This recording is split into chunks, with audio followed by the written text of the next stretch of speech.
Hi folks, you're with Tacitus today at your Pushback channel, and thank you for joining this radio live stream. This won't be a particularly long video, but some of you may have seen the rebel news reporter that went to Moscow in Russia to have a look at the effects of the Western sanctions that they were having on the Russian economy. Now, according to the Western media, and whether it be in Australia or Britain, the US, the sanctions that the West is imposing on Russia are causing, real hardship, and the stores are empty. People are having to go without the basics, the Russian people, and it's the price of everything is going through the roof, and there are shortages and yada, and so I actually doubted that, because I now doubt whatever the mainstream media are telling me, because all they do is lie. So now, whereas they may say a volcano erupted at so and so at 12:30 today, those things are probably facts. But anything else is propaganda. As virulent and as vicious and as any Soviet era Cold War propaganda would have been. So anyway, this Rebel News reporter, and you can see it online. In fact, I'll try and put a link to it here. But the Rebel News reporter went to Moscow and just went to a grocery store in I think there was one in suburban Moscow and one in kind of downtown Moscow, something like that. But a grocery store in Moscow, and bought just basic stuff like a loaf of bread, some milk, and some meat and some vegetables, that sort of stuff. A basic basket of goods that anyone would sort of buy every day. Now, I had a look at the prices that they were paying, and it interested me, because when I compared the prices of, say, milk as an example. Now, this is just a standard full cream milk, which you can get something where you can really compare apples for apples, unlike, say, different types of bread, or say different types of beef. For some have a very high fat content, some are low fat. So some of it was a bit harder to do in apples for apples, but the milk was easy to do. And had a look at the cost of milk relative to the average wage in Russia, and then the average taxation rate. So you look at the average, like, take-home pay after tax and everything's taken out, and then you compare that to the cost of milk, then adjust it into US dollars to get or any currency for that matter, but US dollars to just create a uniform standard to have a look at the price of the milk in purchasing power terms. That's local Moscow or local Russian purchasing power terms. Now, Russia in Moscow would be more expensive than some of the more rural stores and supermarkets that I checked on, but let's just use the big city standard. So I'll compare it to like Sydney and New York and the like. Now, when you and this is the bit that got me, when you readjust the cost of milk in, say, Sydney, Australia, now, in the United States and in other countries, Britain, and you compare them, and the cost of a litre of milk is the same within 1 or 2 cents, is the same in all these different countries. In purchasing power terms. Now, the price of the milk may be different, but when you relate it as a percentage of the average income in different countries, then, and you do the mathematics on that, then the milk comes out as the same price. I mean, just as a crude example, say the price of milk in Moscow is 1%, costs 1% of someone's weekly wage, for example, then it costs 1% in Sydney, Australia, and it costs 1% in New York, and it costs 1% in Los Angeles, and it costs 1% in London, it costs 1% in Berlin, Germany, it costs 1% in Paris, France, it costs 1% in Rome, Italy, and so on and so forth. So the price of the milk is exactly the same in purchasing power terms all across the world. Now, that's not possible because some of those countries that are have no local milk production at all, and it all has to be imported from many miles away, and the milk's pretty heavy, so it's expensive to move around. Now, also in tropical climates where in the chain of delivery and the supply chain of the milk delivery, it has to be in top quality refrigerated containers and trucks and transport facilities the entire time. So it's heavy, and it's got to be refrigerated and so on. So that's super expensive to move around, and again, there's no local milk production in these equatorial places, yet the price of the milk is about the same, again, in purchasing power terms.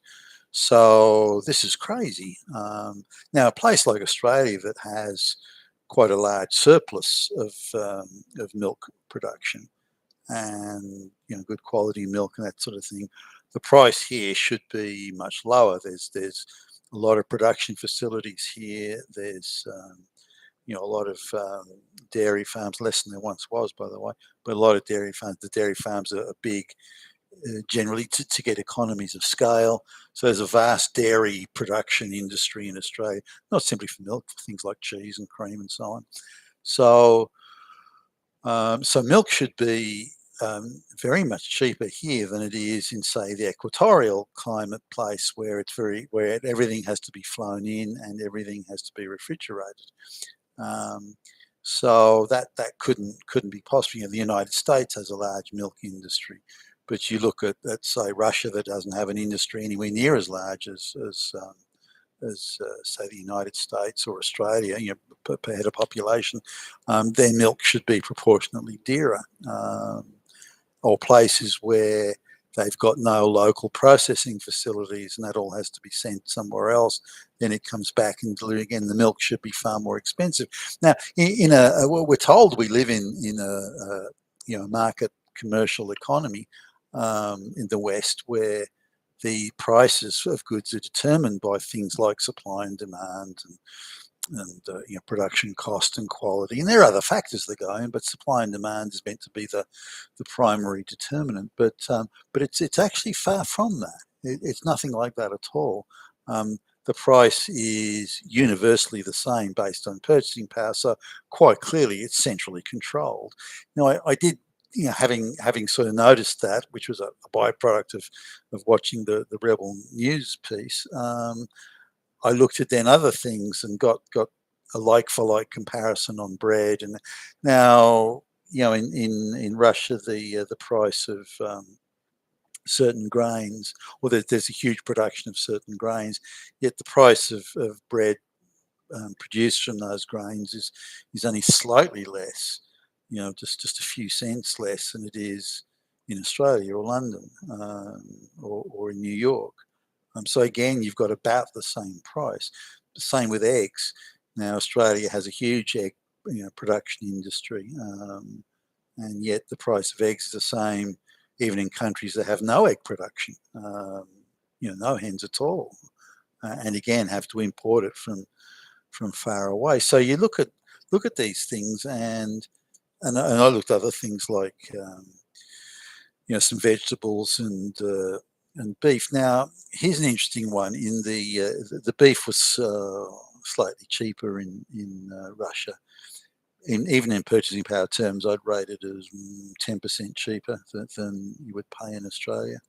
Now, Australia has a huge beef industry. In fact, exports shitloads of beef. It's one of the top 10 beef producers in the world, and yet, a far bigger beef producer than Russia is, and yet the beef in Australia is some of the most expensive beef in the world relative to purchasing power. Now, I'm not exactly sure on the difference in quality and fat content. That was harder to nail down. But even the lowest quality, beef, say beef mince, as an example, even the lowest quality beef in Australia seems to be a little bit pricey by international standards, even when Australia has a huge and very efficient beef industry. Now, there are also other factors, for example, where the government may be stepping in and subsidising a sector. For example, in, Thailand as a case in point, or even Japan and Indonesia and so on, the government steps in to subsidise rice. Rice is the key diet for a lot of people. So the government steps in to subsidise it. So you can have some artificially cheaper, um, like rice is cheaper in Thailand than it is in other places in purchasing power terms. But the interesting thing was how uniform prices were internationally across a whole basket of goods. Now, the more processed the product was, there'd be a differential, but again, nothing that you'd think. So so Australia, for example, should be far cheaper in its meat and its milk and its cheese and its dairy products. Now, there's a higher production cost here. For example, wages might be higher though. But even if you allow for that, the profits are much higher in some areas than they are in others. So I think multinational companies are doing a cross subsidy type thing, but the making bigger profits here in where they've got a lot of production, a lot of access to raw materials, great infrastructure to move things around, get it into ports and airplanes, that sort of thing. So they're using well, we'll sell it cheaper over there. And we'll make much higher profits here. These people can afford to pay a higher price. Those people can't afford to pay so much. If they have to pay what the actual cost is of the product there, they won't buy it, and we want to have some sort of market penetration. So this is not market forces being driven at all by industry, by geography, but rather by multinational and centrally controlled price structuring. I mean, it's almost algorithmic, for goodness sakes. And I think this is what we're paying all around the world now for our food and groceries and a whole lot of things. Nothing's being fucking market driven. It's all being prearranged. You'll be Tassis today, your pushback channel, and thank you for listening.